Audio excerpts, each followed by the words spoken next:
আল্লাহ মানব সেবায় আমরা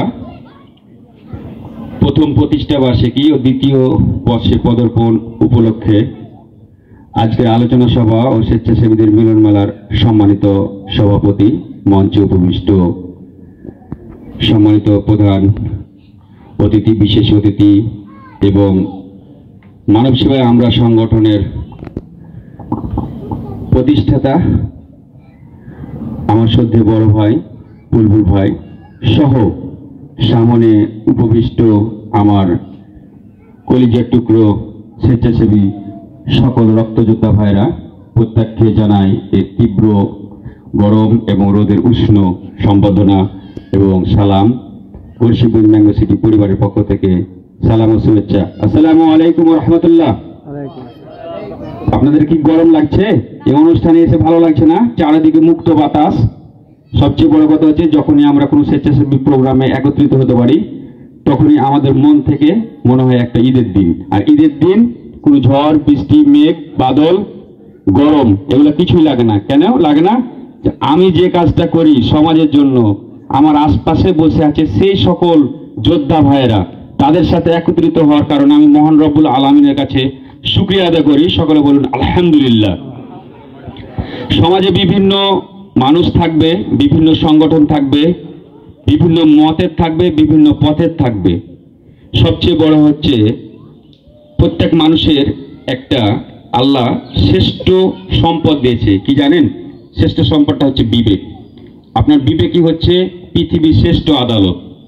সেখান থেকেই আপনি আপনার প্রত্যেকটা প্রশ্নের, প্রত্যেকটা কাজের উত্তর পেয়ে যাবেন। এটার জন্য দ্বিতীয় কারো কাছে যাওয়ার প্রয়োজন নাই। আপনি যদি আপনার বিবেককে প্রশ্ন করেন, সেখান থেকে আপনি সদ উত্তর পেয়ে যাবেন যে কোনটা আমি ভালো কাজ করছি, কোনটা লোক দেখানোর জন্য করছি, কোনটা উপকারের জন্য করছি, কোনটা আমি সেলিব্রিটি হওয়ার জন্য করছি। প্রত্যেকটি আপনার বিবেকে উত্তর দিয়ে দিবে। এটার জন্য মানুষের পথ চেয়ারও দরকার নাই। আছে? আমি মনে করি না। আমি এই যে মানব সেবা, আমরা এই সংগঠনটি খুব অল্প সময়ের মধ্যে প্রতিষ্ঠিত হচ্ছে, 1 বছর হলো। যিনি এটার প্রতিষ্ঠাতা বা যিনি এটাকে লালন পালন করেন তাকে সবাই চিনেন অথবা চিনেন যে তিনি একজন কি প্রবাসী। প্রবাসীরা দেশের বাইরে যায় তারা নিজের পরিবার পরিজন এবং নিজে ভালো থাকার জন্য। আর প্রবাসে যে কি পরিমাণ কষ্ট ভোগ করতে হয়, কি পরিমাণ পরিবার, দেশ এবং জন্য কাজ করতে হয়, যে একজন প্রবাসী জানে তার ভিতরে কতটা কষ্ট। উনি পারতেন না তার জমানো অর্থ দিয়ে নিজের আলিশান ভাবে জীবনযাপন করতে পারতেন, কিন্তু আল্লাহ তাকে কবুল করেছে।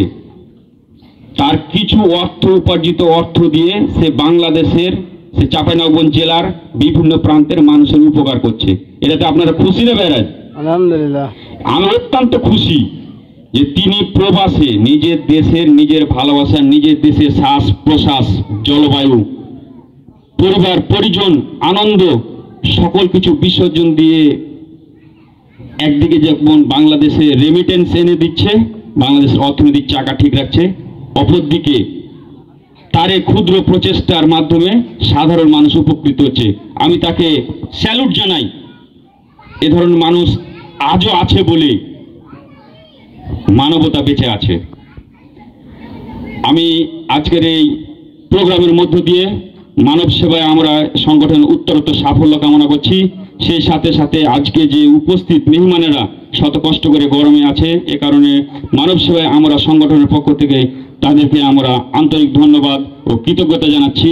আরেকটি বিষয় না বললে, স্টুডেন্ট বেশি থাকে না, আবার হাই স্কুলে যে আর একটু কমে, কলেজে যে আরো কমে। এটা হচ্ছে জীবন চক্র। সংগঠন থাকবে, সংগঠন ছিল, ভবিষ্যতে সংগঠন তৈরি হবে।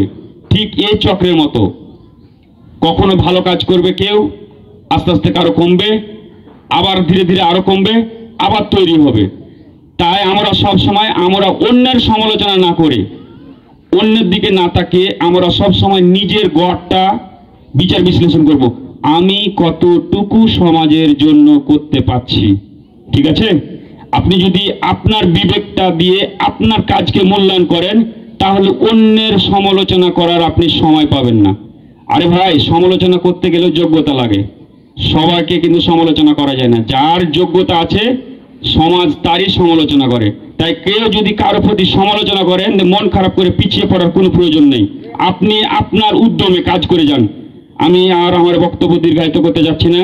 চাঁপাইনবাবগঞ্জ জেলার স্বেচ্ছাসেবীদের স্বপ্নদ্রষ্টা, যিনি বিগত 15 বছর ধরে চাঁপাইনবাবগঞ্জের স্বেচ্ছাসেবীদের একটি প্ল্যাটফর্ম তৈরি করার জন্য নিরলসভাবে পরিশ্রম করে যাচ্ছেন, মেধা দিয়ে, শ্রম দিয়ে, অর্থনৈতিক সাপোর্ট দিয়ে, নিজেও অনেক প্রোগ্রামে স্বেচ্ছাসেবীদের পাশে দাঁড়ায়। স্বেচ্ছাসেবীদের শুধু স্বেচ্ছাসেবীর কাজের বাইরেও তাদের বিভিন্ন কাজে হেল্প করে। তিনি চাঁপাইনবাবগঞ্জ জেলার একটি অন্যতম শিশু, কিশোর ও নবজাতক রোগ বিশেষজ্ঞ ডক্টর মাহফুজ রায়হান স্যারের পক্ষ থেকে সকলকে সালাম জানিয়ে আমার সংক্ষিপ্ত বক্তব্য শেষ করছি। সকলে ভালো থাকুন, সুস্থ থাকুন। আসসালামু আলাইকুম ওয়া রাহমাতুল্লাহ।